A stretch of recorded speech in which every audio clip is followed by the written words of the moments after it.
seen the many sides of gold and silver, so how does he see it today? Eric Coffin of HRA Advisories joins me now. Eric, good to chat with you here. It's been quite some time here. Yeah. Like I was telling you offline, I just came back from a few shows where the momentum for gold and silver just is not there. Yeah.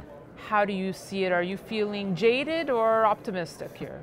I've been jaded for a while, so I'm still jaded, but I'm not a gold, as you well know. I mean, we've known each other a long time. Yep. I'm not a gold bug. Yep. So you can take that tinfoil hat off me. But I would say for somebody who's not a gold bug, I'm reasonably optimistic. I think gold probably ends this year on the other side of 1400, maybe even the other side of 1450. So that's a pretty decent rally from where we are now. But it's not going to be, it's not going to be a straight line. It may not be pretty. There's a couple of ways in my mind it can get there. One is we see enough volatility and really enough damage ultimately on the equity side that you see a lot of money move back into the bond market. That pulls yields down. That brings back the negative interest rates that are the perfect sort of backdrop for the gold market. And well, plus you also get insurance buying at the same time. That's obviously not my preferred route. I mean, I'd rather not see it happen because New York's out 20%, although I'd take it. The other possibility, and I would agree with probably some of the guys that are a little more negative, that there isn't really a lot of visibility here. I know gold bugs they see inflation at every turn. I haven't seen a lot of it yet. I agree that we're probably at a point now, late part of the cycle, where we should start seeing prices in general move higher. I'm not expecting a big, I don't expect some huge inflation surge, but we're dealing with, after 8 years of central bank suppression and massive liquidity on the credit side, the background interest rate level is so low that, you don't need a huge move to make a big difference percentage-wise. So if inflation of core PCE goes up by 0.5% or 1%, which is not a huge move by historic standards at all, it's tiny, that would probably get us to a level where I would not see the Fed being able to, or even be willing to, get in front of and stay in front of the curve there. Mm-hmm. And in that situation, that's the classic behind the curve Fed, which gets you negative interest rates, and negative interest rates late in the cycle, and I think we'd all agree we're late in this cycle, however long it's going to be. That is sort of the classic period that is the best period of the cycle for commodities and for gold. And in one way or the other, I think we've started into that part of the cycle. I'm not saying it's going to be tomorrow or next week, but I think at the end of the day, this year is probably going to be better than people think it is right now. So that said, if your target, 1450 comes to a fruition here, how does that spill over into the mining side of things? So, will that be a better year for the miners than what we saw last year? Well, it would be, because I think, when we were talking before the cameras went on, I mean, you mentioned and you voiced a very common sentiment for good reason, that a lot of people felt burned by last year's rally. Had this great rally, flattened out, just did nothing and just kind of did this for a year. Right. I think in order to get past that, I don't think there's any two ways about it. We need to get past last year's high, and we need to stay there. Last year's high was about 1360. So in order to get that flow, to get anything remotely like a rising tide lifts all boats, we do need to get on the other side of 1360. 1400 would be even better, and stay there for a while. I think that would pull a lot of money back in. I think you'd start seeing more M&A, and that would pull more money in yet. I mean, people always talk about buy low, sell high, but the truth of the matter is, you look at mining, or for that matter, any sector historically, when do the big guys buy the small guys? When they're most expensive. That's how it works. Mining's no different. I mean, and that combination, that's what moves a lot of institutional money around, and that's what really brings the flow in.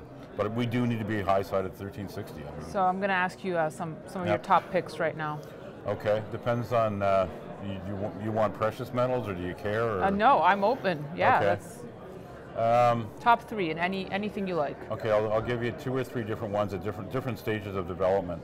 Probably farthest along right now, Excelsior Mining. It's a stock I've followed for quite a while. In situ copper leach.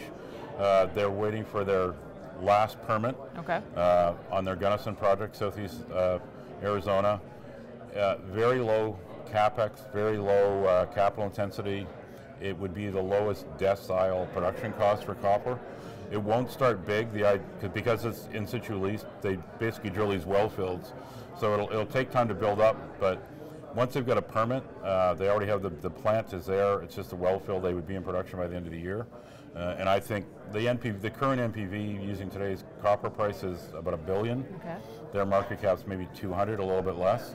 So I think it's a relatively, to the extent anything, it's a relatively safe bet that it's going to move higher. I have no concerns about the permit. I mean, the federal process is identical to the state when they already have the state permit, so I don't think we're getting any surprises. They'll get the permit. It's just we've got to wait a month or two. That's all. Other end of the spectrum, very much earlier stage. San Marco Resources, another company I've followed for a while, a management good friend of mine. They're focused on Sonora State. They have 2 early stage copper projects, basically right next to each other. One of them is a porphyry target. They've done all the groundwork. It's basically ready to drill. There's nothing left to do really. The other one is a brand new, and that's basically a new discovery by them. The other one called Chinabas is also a new discovery by them, really only in the last couple of months. That is, they kind of came out today at MIF and said, well, what we think this is a stratiform volcanic hosted copper deposit. No one's ever found one in Mexico. There's a group of these in Chile that have been mined in the past. They're very different from porphyries, but the ones that are being mined in southern, and mainly in Chile, they've been up to 200 million tons of a percent. So, I mean, they're nice deposits, but they're very, very different. And they're deposits where you basically have to map out this stuff, and then you have to drill the crap out of it. So you like copper? Yeah. You like copper? I'm fine with copper. How about, there's so much talk around zinc, cobalt, lithium, any of these? Yeah, oh no, I've got some zinc ones I like too. I mean, there's two development, I guess I wouldn't call them development level. One is fireweed. Yeah. I followed that from before they were public. I mean, everyone's loving these guys right now. Well, they put out they surprised the market with a really, really big resource increase. Right. They're pretty straight up guys, and one thing about fireweed is in about the middle of next month, they will have the first fast PEA on that. When I talk to management, they use sort of the same wording and the same sort of superlatives to describe the PEA that's coming as they did with the resource. And it occurred to me after the fact when the resource was out that they were trying to tell me something. I think they're trying to tell me something again. So I'm so you don't think the price is too high right here? No, well, you got to remember it's a very tight stock. There's only like 25 million shares of it. The other development zinc story I really like is a company called Vendetta down in Australia. They should have they put out one resource, they should have another update out in a month and a half. They want to get to 15 million tons. They consider that the magic number. That would probably give them 1 million tons a year of production. It's lead zinc, slightly more lead than zinc. What's important about that project, there's 2 things. One is that it's open pit, which is not really how they thought things were going to turn out when they started drilling. But as it's turned out, most of the ore is actually within pit shells. The other thing that's important about it is it's surrounded by major producers. It's in the middle of the world's biggest lead zinc camp. There's 3 or 4 producers around it that are either running out of ore or have run out and need something to do with their mills. And the third thing that's important about it that tends to get glossed over by people is it's on a mining permit. Most of the pit shell is within a permitted project already. Like in theory, that thing could be up and running very, very fast. Good stuff from you, Eric, as always. Thank you so much for joining us. Okay. Thanks, Danielle. And thanks for watching. We'll have more for you on Kitco.com. Thanks, Eric. Thank you. Yep.